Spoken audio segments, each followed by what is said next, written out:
Hello, I'm Marcia Cavanaugh. Thanks so much for joining us.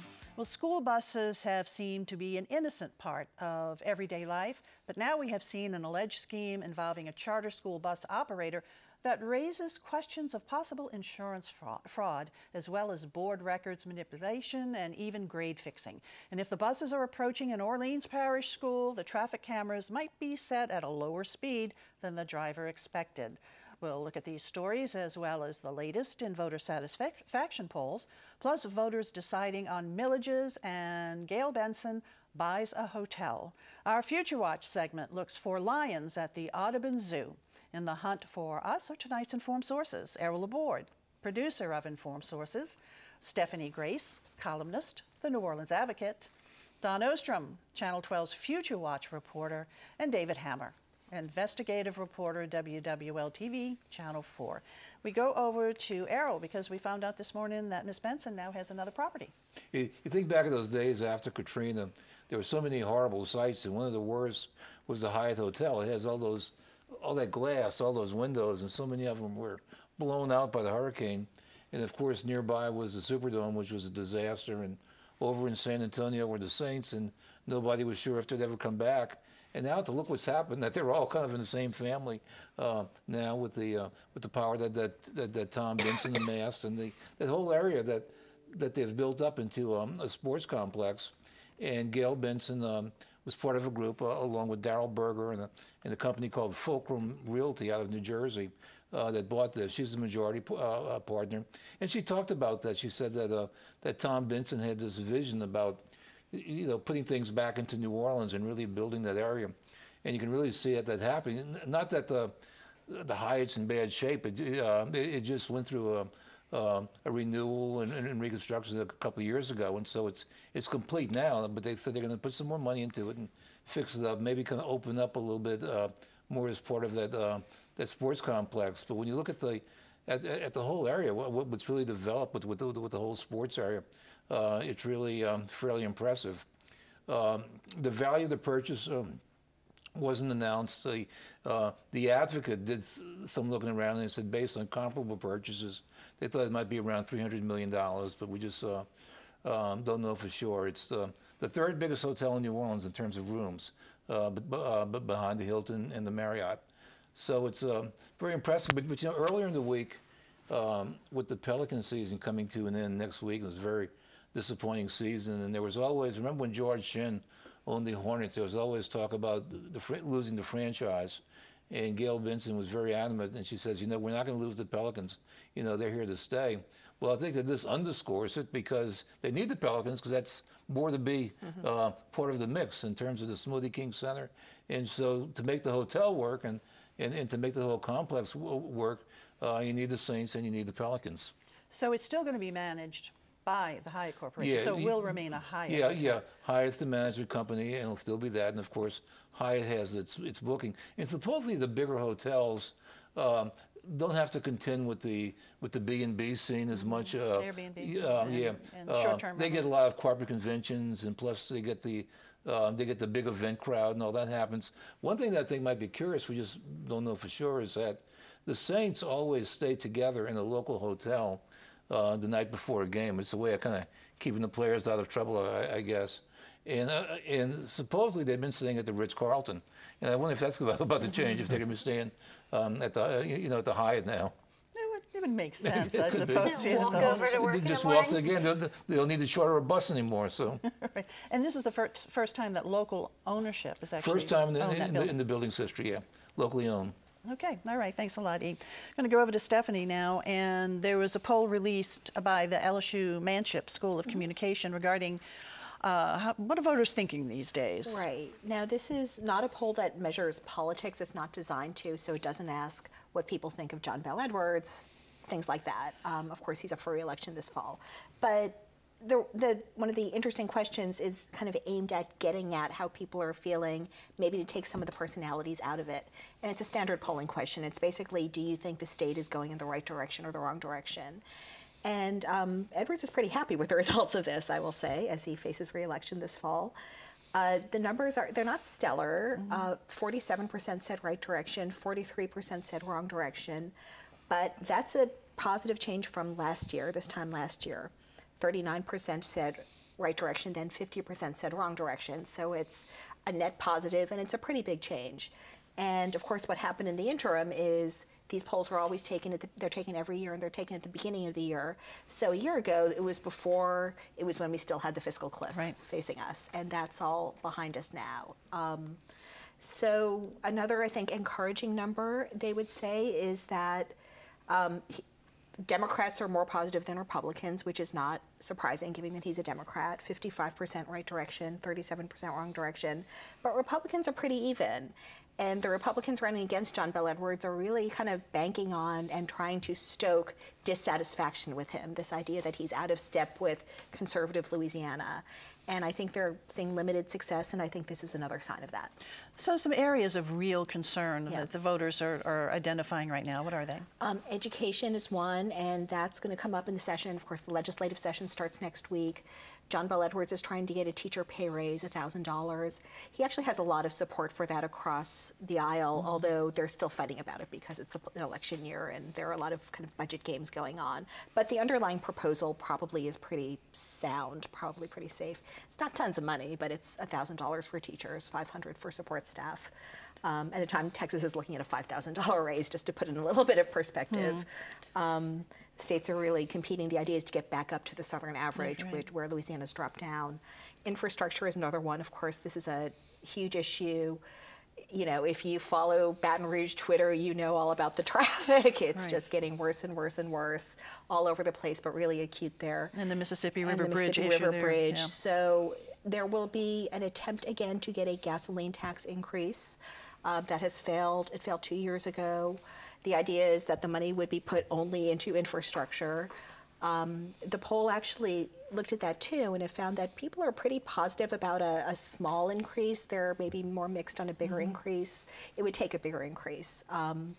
But again, it's an election year, and there's really a feeling that a tax, you know, a yes vote on a tax is an attack ad, and that is a real disincentive for politicians to go out on a limb. The whole legislature's up again this year, too. We're a state filled with waterways. I mean, the state is laced with waterways.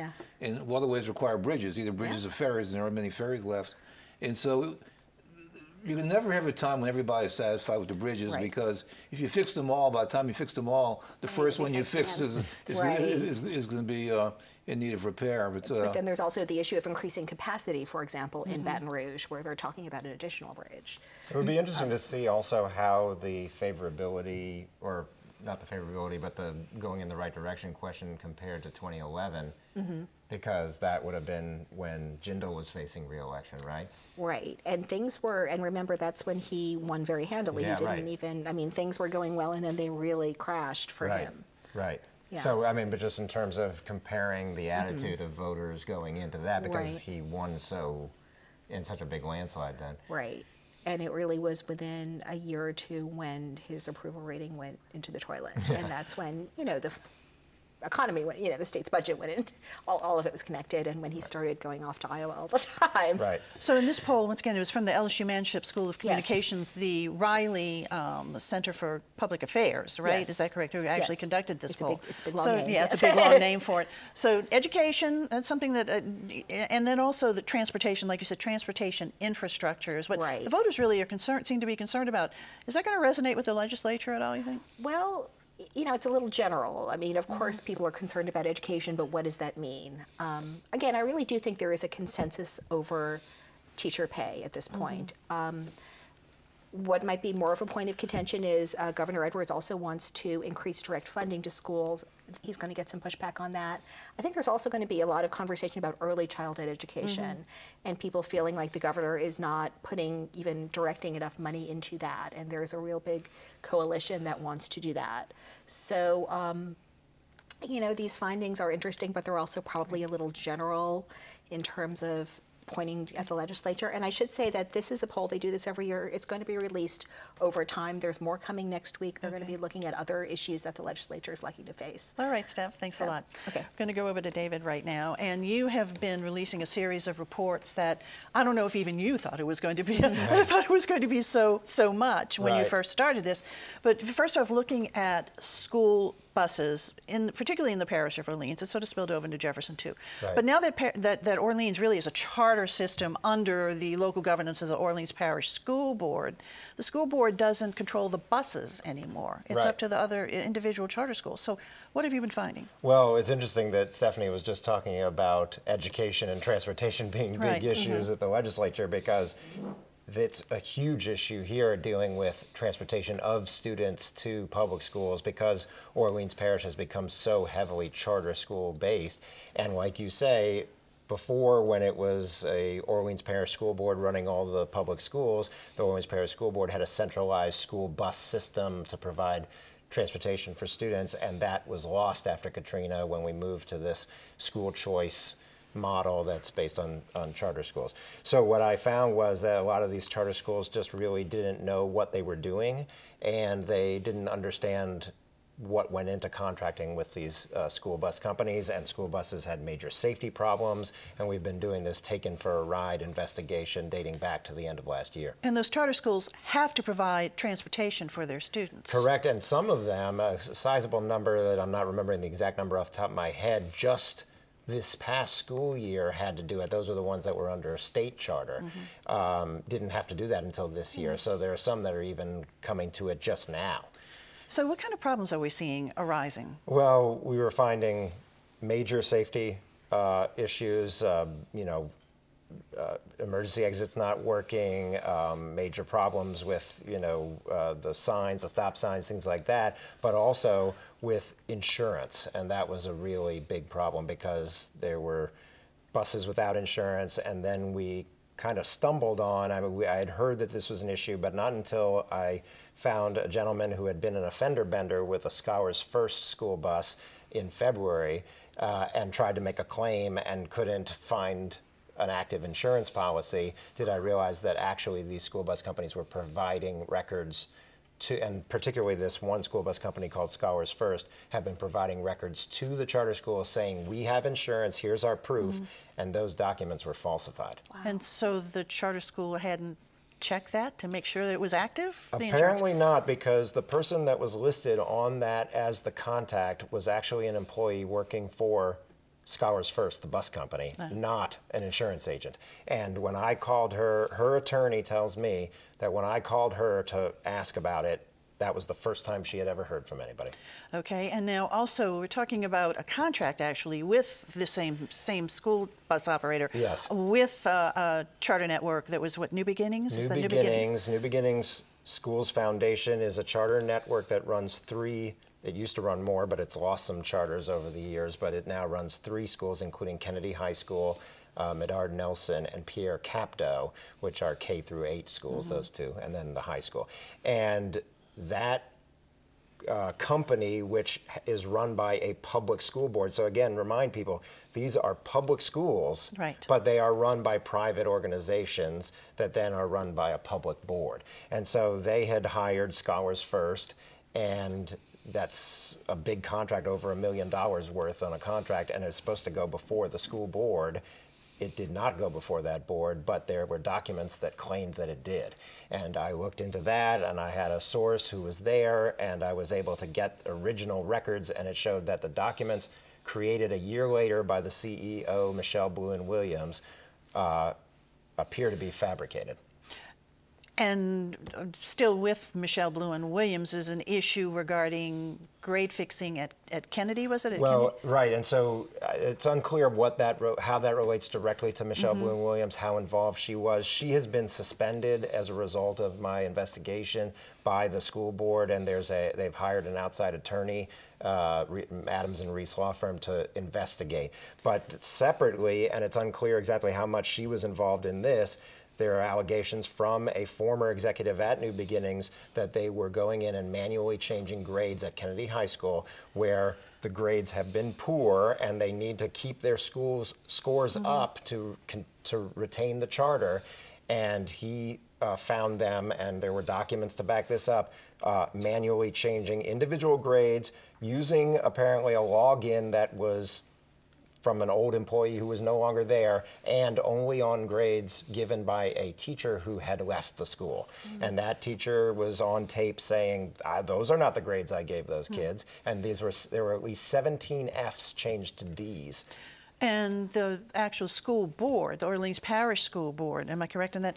They investigated that and came back saying, well, all the grades were weighted. Well, they said it could be a weighting could issue. Be weighted. Okay. Michelle Boone-Williams told her parents in a letter that they had found it was a weighting issue. That's not what the letter said. That's not what the findings said. And then the school board, after the reports came out initially from the Lens and then one that I did, the school board came back and said, we're reopening this investigation. Now, the gentleman who had been the whistleblower, basically, he was fired then by... Correct. He was fired before any of this stuff came to light. He tried to do it through the proper channels. He tried to bring it to the attention of his boss, Michelle Boone-Williams. She told him that she didn't want anything to do with it. She recused herself. And then there was an internal investigation, and he was fired in March. And she claims that he was fired for other reasons, which she did not go into, right? Correct. There was some reference, but actually in his suspension letter, it was specifically because he had made accusations without proper documentation, they claimed. Yeah, good qualify thing. Some people might be confused when you refer to Kennedy High School, because they remember the Kennedy High School that used to be on the edge of City Park. Used to be Lake area. And it's interesting because the kids who went there up until last year were it was called Lake Area, and then it was changed back to Kennedy. It was changed to Kennedy High School as in honor of a legacy of the Kennedy High School. And it's where? It's on Gentilly or St. Bernard? Or? Right, and it's not at the location on Wisner, I believe, or was that Wisner and that Robert E. Lane. That site was demolished, so people say... Correct, Right. but they in Gentilly, kind of joined with the Kennedy High School Alumni Association and renamed it Kennedy High School. Okay, well, you keep coming out with reports. I know you have one coming up this evening. I got one tonight on more allegations against Miss Boone-Williams. Okay, we'll be looking for it. Thanks, David. All right, Don, over to you. Let's talk about lions Yes, now. lions and tigers and bears. Oh my, the lions are coming back to Audubon Zoo for the first time in more than 5 years. The old lion exhibit was closed a little bit more than 5 years ago, partly to make way for the expanded elephant exhibit at Audubon Zoo, but also because the old male lion, Bubba, succumbed to cancer.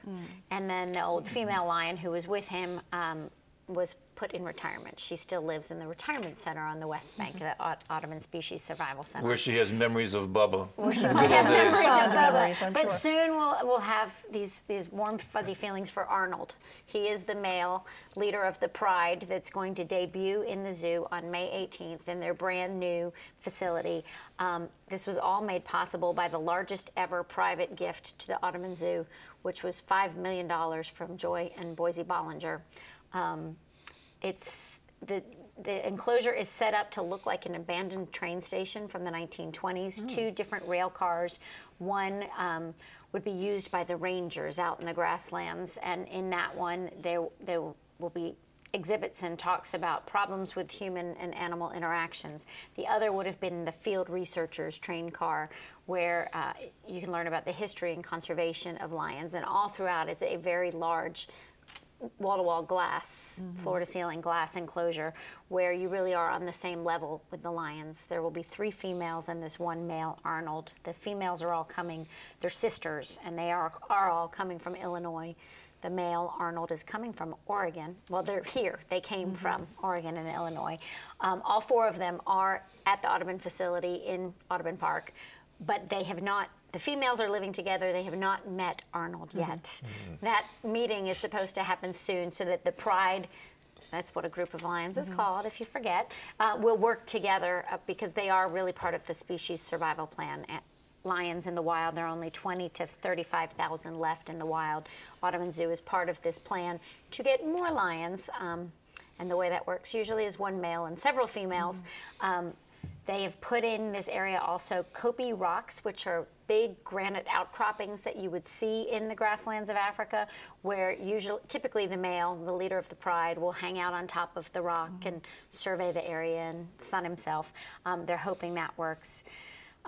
They should be meeting each other in the next 2 weeks, 3 weeks, and then be out on display for the public on the 18th of May in this big, brand new area.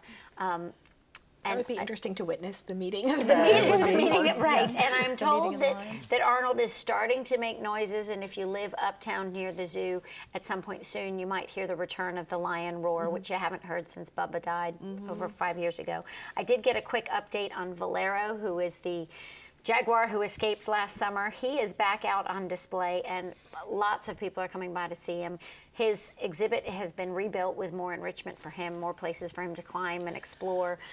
Keep him busy. We Keep don't him want him exactly. bored, that's for sure. So the new lion enclosure, where in the zoo is it? Would you say? It's not. Is It's it kind near of behind Exposition? the giraffes. Okay.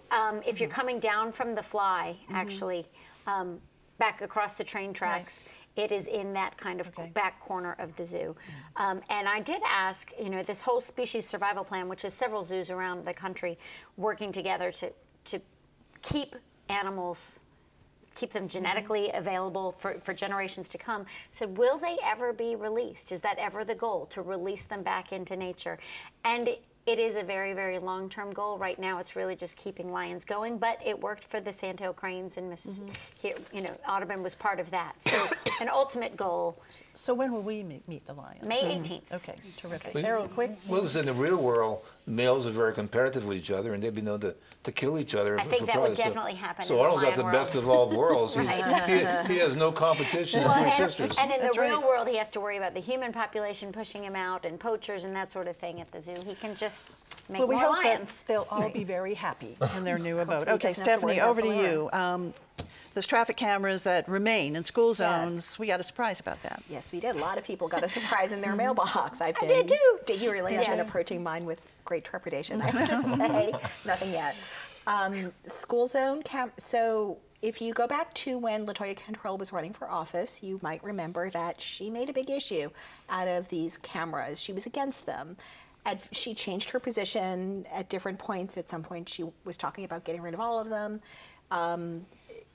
There was always the issue of what they would do about the revenue, the lost revenue. That was kind of the other piece of the equation, that they irritate people. And she actually was very direct in saying that these things nickel and dime residents, they hit people who really don't have that kind of extra money laying around in the bank at the end of the month.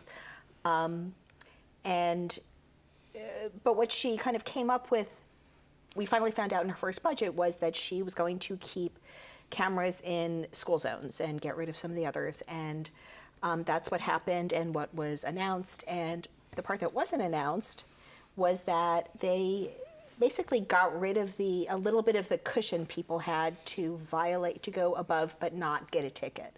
So the policy under the Lander administration was, for example, in a school zone where the speed limit's 20 miles per hour, you could go up to 25 miles per hour. You're not going to get a ticket till 26. And people knew that and behaved accordingly. Now you can get one at 24. Can you get one at 22, though? That, you know, they say no, but I've heard some rumblings. We're trying to pin that down. That's what I'd read too, is 22. Right, and how do you know if the machine's calibrated? I And think how do that's you the know big- if the big you know how question. precise your own speedometer is Exactly. calibrating? I will tell you, ever since this story broke, people are going really slowly through those school zones, like build an extra time to get anywhere.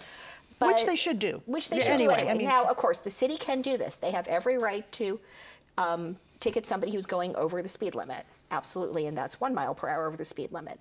But it's a question of communication, I think, and it's a question of almost surprise tactic. And Unless is we say it a cheap transparency shot? also. Transparency, and again, especially when she really seemed to be on the side of the people who find these unreasonable, and then to change the policy without announcing it. Now, it was in a draft of a press release, it was announced and then it was pulled out, so it's a little unclear how all of that happened. Yeah, and so how did that happen? Where Exactly, it was pulled out? and did she even know that Right. her staff had, but it's a cheap shot, and people are really upset about it. But I the rest of think, the cameras are turned off, the ones that are not school board?